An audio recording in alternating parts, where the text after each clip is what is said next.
Can you name the guys who were picked ahead of you, Tom? The quarterbacks, Chad Pennington was picked in the first round. Chris Redman was picked. In the third round, Giovanni Carmazzi was picked. In the third round, I think, T. Martin was picked in the fifth round. Spurgeon Wynn was picked.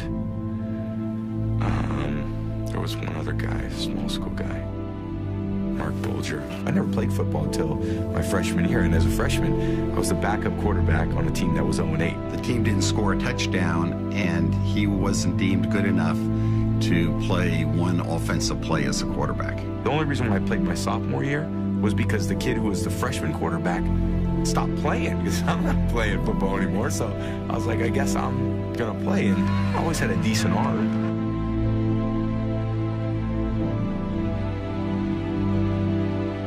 At the combine, when you watch Tom, you saw this tall, gangly-looking kid, looked like you haven't ever seen a weight room. Ran a 5.2 something, one of the slowest quarterbacks in the combine. Does he wow you throwing the ball?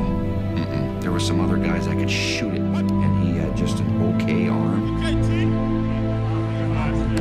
Did his coaches at Michigan really stand on the table and say, this is the greatest thing since Joe Montana? Not even close.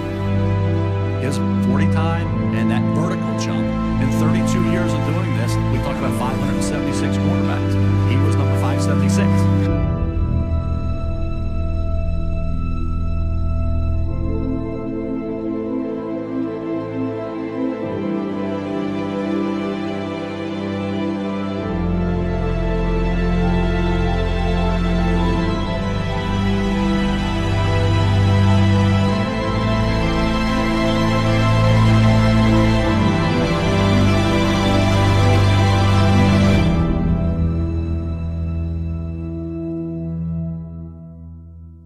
A lot of people don't believe in you. It was obvious by, 6 other quarterbacks taken and 198 other picks. And I always felt, you know what, once I get my shot, I'm going to be ready.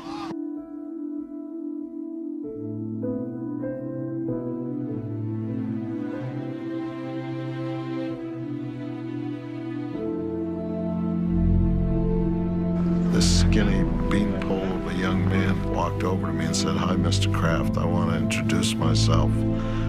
I'm Tom Brady." I said, "I know who you are. You're our 6th-round draft choice." And I always remember he looked me like a laser, eye to eye, and he said, "That's right, and I'm the best decision this organization has ever made." I remember calling my agent. I said, I think I want to buy a house. This is 2 weeks into training camp. And he's like, are you nuts? Why don't you make the team first? I'm like, yeah, I'm going to make the team. Don't worry about that. Like, let's just make sure we get a good interest rate.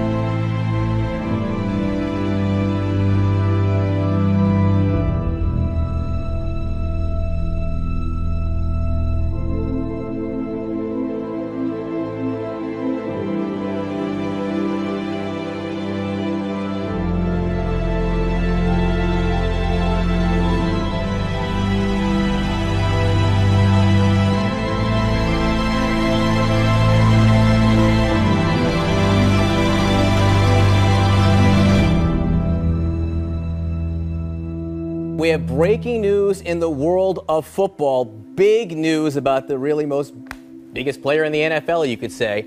The Second Circuit Court of Appeals here in New York has reinstated the suspension on Tom Brady. The 4-game suspension imposed by Commissioner Roger Goodell for the Deflategate. Played quarterback at his age. How about Tom Brady?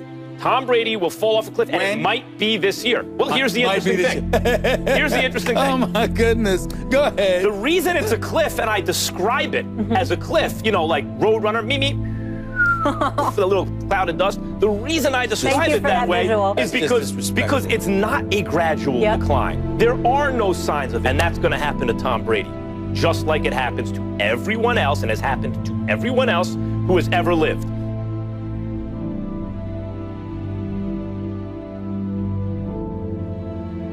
I'm scared as hell of Brady right now. I mean, this dude is on another level to begin with. But what I think he's going to do right now, as if this dude, who is clearly an ultra competitor, who is a 4-time Super Bowl champion, okay, who's been to 6 Super Bowls, as if he needed additional motivation. Could you imagine if the New England Patriots ended up going to the Super Bowl and winning it, and Roger Goodell had to give the Lombardi Trophy to the New England Patriots? I think the New England Patriots as an organization are the type of organization that would make sure, you know how the coach and the owners there, I think they'd move aside just so Tom Brady could stand there, and Goodell had to give him the Lombardi Trophy. I mean, this is the kind of motivation that can really spark a dude. And Brady's one of those dudes who does not need it. And so for me, I found myself thinking the end of the Deflategate, and the first words out of my mouth was, uh-oh, it's a different day now. I mean, he's going to walk through the door one Patriot way, I believe, this morning. And it's going to be a scary sight to see because he has the assassin's mentality. He has that killer, that dog in him, and it's going to be a problem for a lot of teams, if not every team in the NFL. It wouldn't surprise me at all, even after missing 4 games, if Tom Brady threw for 4,000 yards over the next 12 games. I'm saying it wouldn't surprise me. I'm not saying it's going to happen, but it wouldn't surprise me if he threw for 4,000 yards over the next 12 games and the Patriots went 11-1. This skinny beanpole of a young man walked over to me and said, "Hi, Mr. Kraft. I want to introduce myself. I'm Tom Brady." I said, "I know who you are. You're a 6th-round draft choice." And I always remember he looked me like a laser, eye to eye, and he said, "That's right. I'm the best decision this organization